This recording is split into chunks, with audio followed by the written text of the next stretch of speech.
News, सच जरूरी है। नमस्कार दर्शकों, आप देख रहे हैं MNS न्यूज टीवी और मैं हूं आपके साथ श्रद्धा तिवारी। तो आइए देखते हैं आज की खास खबर।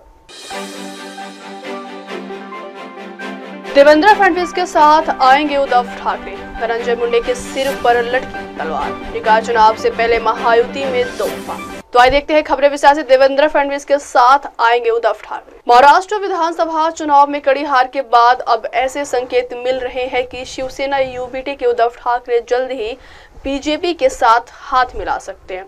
ऐसा इसलिए क्योंकि कुछ समय से महाराष्ट्र की राजनीति में उद्धव ठाकरे और उनके बेटे आदित्य ठाकरे देवेंद्र फडणवीस की परियोजनाओं की तारीफ करते नजर आ रहे हैं, जिससे यह संकेत मिल रहा है कि उद्धव जल्द ही फडणवीस के साथ हाथ मिलाने का प्लान बना। अब शुक्रवार को ये बात सामने आ चुकी है कि एक पत्रिका सामना में देवेंद्र फडणवीस के काम की काफी तारीफ की गई है। सामना में लिखा गया है कि देवेंद्र फडणवीस ने नए साल में अपने काम की शुरुआत के लिए गढ़चिरौली जिले का चुनाव किया, जिसकी सामना में प्रशंसा की गई। जहां एक और कई मंत्री मलाईदार विभाग मिलने और पालक मंत्री बनने की होड़ में लगे, वहां देवेंद्र फडणवीस ने गढ़चिरौली पहुंचकर यहां के लिए कई विकासकारी योजनाओं को शुरू किया, जो कि प्रशंसनीय कार्य का है। सामना में देवेंद्र फडणवीस की तारीफ में लिखा गया है कि यहाँ सिर्फ उन्होंने दिन ही नहीं बिताया, बल्कि भूमि पूजन और कई नई परियोजनाओं का शुभारंभ भी किया।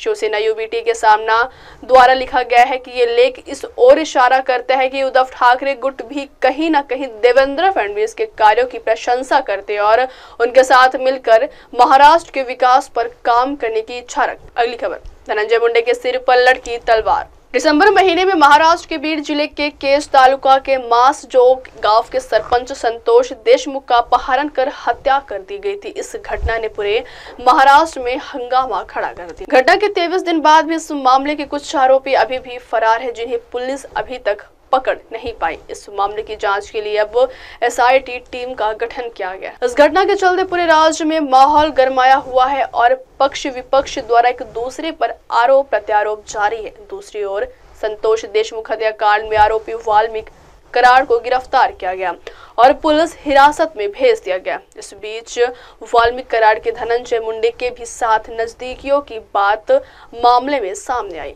इसके बाद से धनंजय मुंडे पर भी सवाल उठने लगे हैं। घटना के 22वें दिन उन्होंने CID के सामने सरेंडर कर दिया था। इस बीच वाल्मीकि कराड़ की नजदीकियों के चलते अब विपक्ष धनंजय मुंडे के इस्तीफे की मांग कर रहा है और विपक्ष धनंजय मुंडे को मुश्किल में डालने की कोशिश कर रहा है।